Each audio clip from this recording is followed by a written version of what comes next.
Rapaziada, palmeirense diz que o Flamengo é o time a ser batido. Isso se o Palmeiras sonhar com o título do Brasileirão. Se liga só no que o neto do Opina Porco disse do Flamengo, que tá arrancando o suspiro dos torcedores rivais. Se liga. Que parece que você já viu ou já vivenciou algo antes. O déjà vu. O futebol brasileiro, ele vive de déjà vu todos os anos. Quando você olha ali a disputa pela ponta entre Palmeiras e Flamengo, você pensa, parece que eu já vi isso antes. E um pouco do retrospecto do futebol recente, ou seja, os 5, 6 últimos anos do futebol brasileiro. E mais uma vez a gente tem aquele ponto onde nós temos Palmeiras e Flamengo mostrando que vão iniciar uma corrida pela conquista de títulos. O Palmeiras, ele começou o ano de 2025 devendo muito futebol. Na verdade, ele já terminou 2024 devendo muito futebol. O Flamengo passou por aquelas instabilidades que veio lá de 2023, teve 2024 que parecia que ia engrenar, mas o Tite, ele não conseguiu trazer o ímpeto necessário, a forma de jogar que os torcedores do Flamengo queriam. Não conseguiu trazer uma equipe competitiva, acabou também perdendo a mão em competições importantes, perdendo jogos importantes, mas no final, Felipe Luiz assumiu, já chegou com um discurso de entender o que a torcida queria, entender como que tem que ser o Flamengo, e a partir dali imputou um outro ritmo na equipe. E deu tempo de salvar a temporada do Flamengo. Felipe Luiz conquistou a Copa do Brasil com o Flamengo e terminou o ano com uma conquista nacional. O que para alguns torcedores não é lá aquelas coisas, mas se tratando de termos financeiros e de importância de competição, é um título nacional e também financeiramente paga-se muito bem. Mas é claro que tanto o Palmeiras quanto o Flamengo, eles não têm toda a estrutura que tem, todo o dinheiro que tem, não reinveste toda a grana que tem para ficar apenas com o campeonato estadual e com mais um título. O que eles querem é cada vez quebrar recordes, somar números, cada vez mais serem equipes tecnicamente melhores, mais sólidas, mais confiáveis, mais estáveis e principalmente se distanciar da boa parte do resto das equipes brasileiras.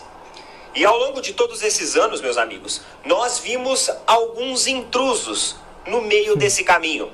Intrusos que prometiam e prometem ainda continuar fazendo frente a essa bilateralidade que vivem Flamengo e Palmeiras no cenário do futebol brasileiro e também mundial, já que lá fora essas equipes vêm sendo cada vez mais reconhecidas pelo seu teor financeiro, pelas suas negociações, pelas suas conquistas, pelas suas marcas que acabam sendo exibidas aí para o Brasil e para o mundo frequentemente, já que tem sido equipes protagonistas. E não é o protagonista de um ano só.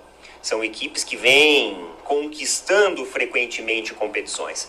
No meio desse caminho, nós tivemos algumas equipes que tentaram fazer frente, como, por exemplo, o Atlético Mineiro.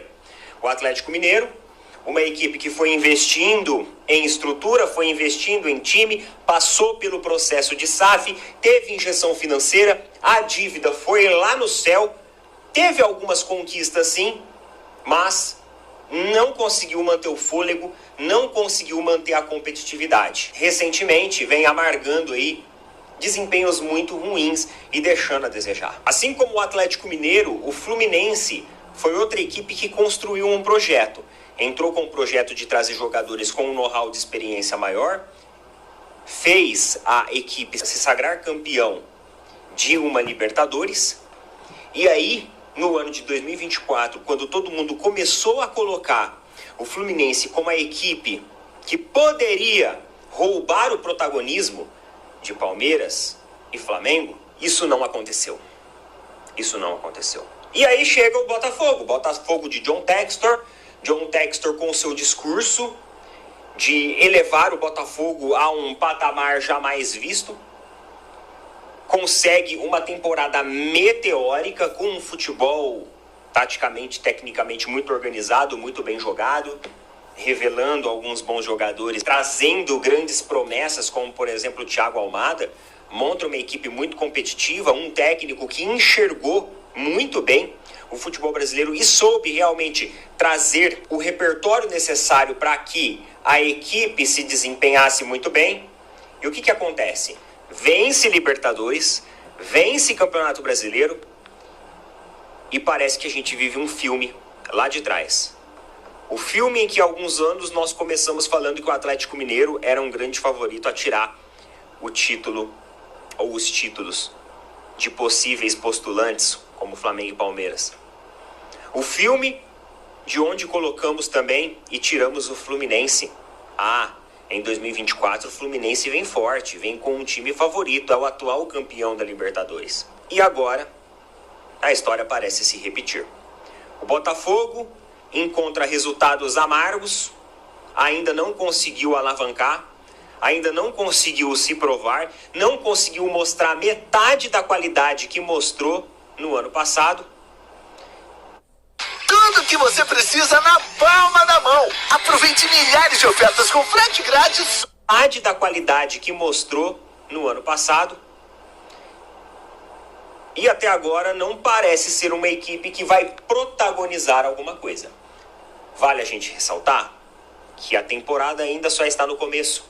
Pode ser que no dia de amanhã, num futebol sem fair play financeiro, John Textor coloque dinheiro, até rimou, e traga outros bons jogadores, bom técnico, reformule isso e vá de novo em busca do protagonismo, fazer uma equipe competitiva para o futebol brasileiro. Mas nesse momento, o que acontece no futebol brasileiro é o mais do mesmo de 5, 6, talvez 7 anos atrás. Palmeiras e Flamengo começam uma corrida na competição brasileira. E essa corrida ela pode se estender a outras competições.